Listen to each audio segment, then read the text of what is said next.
It is time to look at Africa with fresh eyes. There is a spirit of optimism in this continent of over 1 billion people.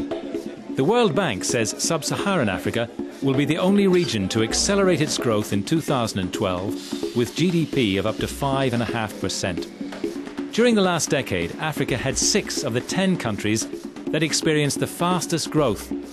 800 people came to Libreville in Gabon to talk about it. International opinion formers, leaders from business, economics and politics, all met at the invitation of the New York Forum Africa, organised by Richard Attias. It was the first gathering of its kind. The goal was ambitious, to advance practical solutions and legal proposals to allow Africa to at least take its place on the world stage. Africa is moving from now a little over 1 billion people to, in 30, 40 years, 2 billion people. It'll be the largest consumer market in the world.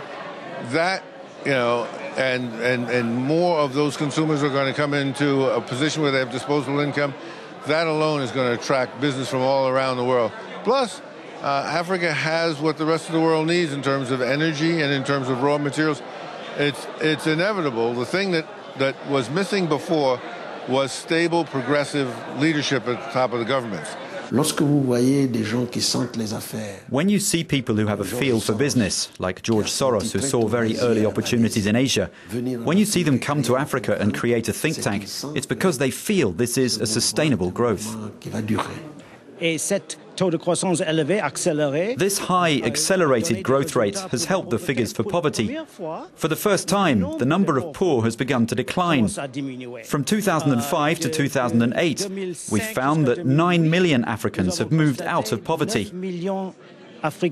This represents the population of Benin. How can this good performance be maintained? The speakers called for nations to stick with prudent economic policies to attract a broader range of investors.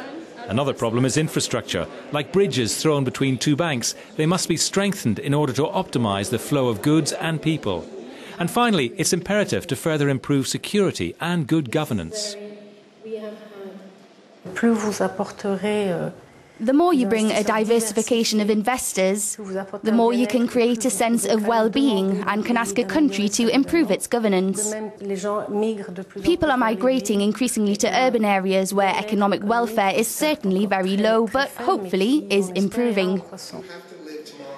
Any development increases inequality. Africa is a land of solidarity. It must find a way to offer support to people.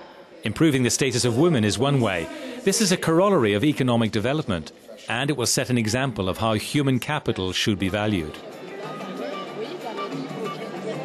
It's women who work the hardest. I think if they mobilise, if they organise themselves, if they plan their activities better and provide the means necessary to move the continent, then the economic boom of Africa will happen. There's a story of the guy who started the first national petroleum company in Nigeria called Oando, and it's a multi-million-dollar company. And when you hear stories of that, of homegrown ingenuity and homegrown business development, whether you're in Sierra Leone or in Nigeria, Eritrea, wherever you're on the continent, when you hear stories of other people's success, it makes you believe in the possibility of your own success and the possibility of your own dreams becoming a reality. Africa is also growing because it relies on a new generation of entrepreneurs. They were trained abroad. Perhaps, too, there is a need to professionalise education at the heart of the continent so that designers, contractors and developers do not leave, like the Congolese Varone Manku, whose touchpad is distributed in Europe and is admired and copied. Africa is the only continent in the world where in technology we can think about a 4-digit growth. We know it'll happen. I believe and I know that many others believe too. And not just in the technology sector, but across all sectors. We see young people who are beginning to invest in good projects in their country, and I think this is wonderful. Just like the digital tablet, designed, developed and distributed on the African continent to international standards, the economic boom in Africa today is no longer a myth, but indeed a reality. For 3 days, the debates of the New York Forum Africa have endorsed the new economic model. We'll see you then in a year, here in Libreville, where what was once seen as a land of chaos will become a new economic, social and political model. Et politique.